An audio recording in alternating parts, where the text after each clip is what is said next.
But we're going to have to pray for 100 days. Pray, because we need a miracle that we don't deserve. We need a miracle that we do not deserve. What the church has done, head in the sand, cowardice.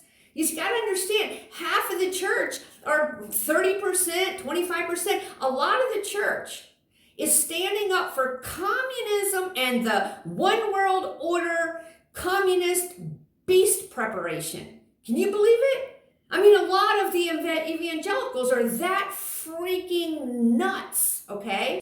So, you and I are little people, okay? But here's the thing. You can raise your children to be a senator because we're smarter now. If you have children, you can raise your children to be a congressman for Jesus, a missionary in Congress for Jesus, because we're smarter now. But we only have 100 days.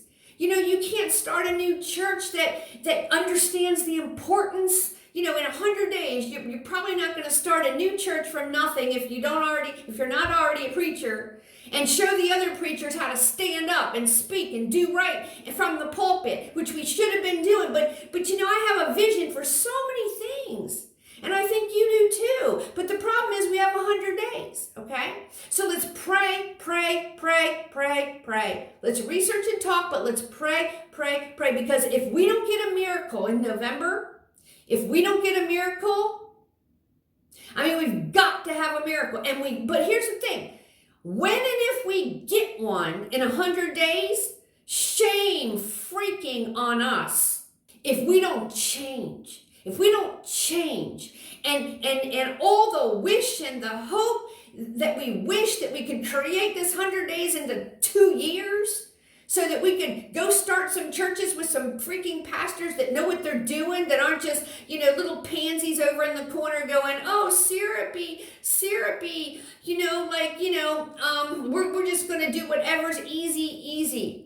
You know, just the syrup and the candy and the tickling of the ears and whatever's popular, and pander to this and pander to that. We need some real pastors that'll stand up and start churches that understand that you have to be civic for God. You have to be practical for God. You got to have hands and feet and voice in your society for God. You cannot just walk around and be a pink lemonade society, little baby organization that tickles ears and pats heads. Okay, we need some serious pastors out there that understand that we cannot let this happen again, what we have let happen to us. We have 100 days and not enough time to solve it, because we can talk and we can research and we can figure out what the heck has happened to us as a country, and we're about to be drowned as a country. We're finding out what has happened to us, but we literally do not have enough days and enough people in positions of influence and authority to solve it. We don't. We just simply don't. So you better get on your face as Christians.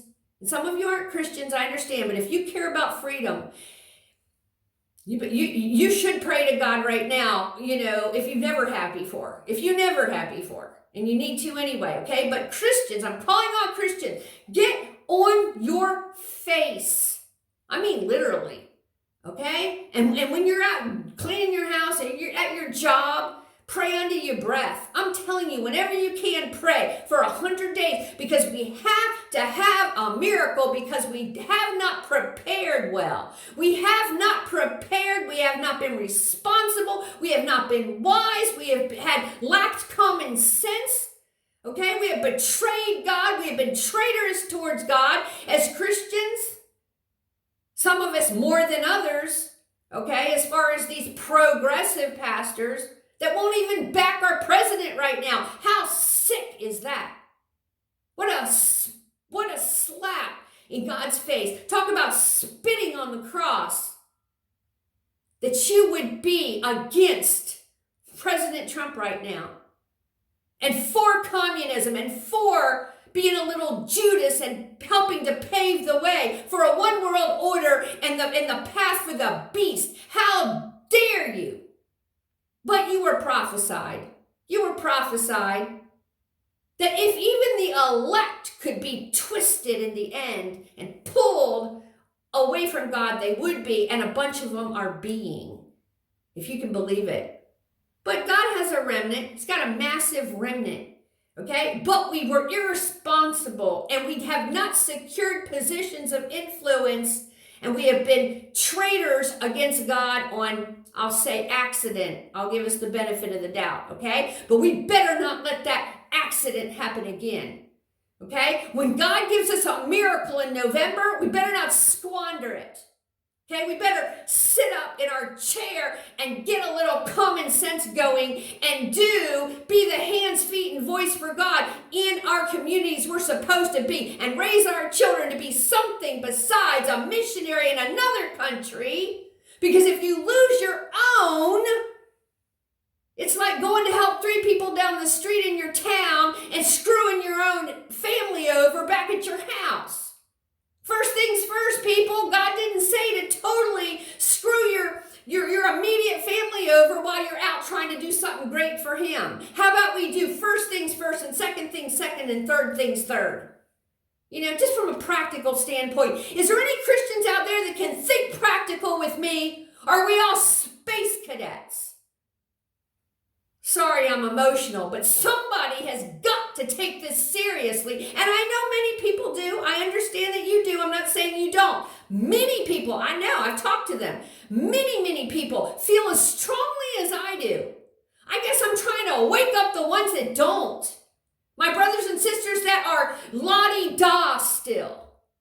Okay, come on, get it together.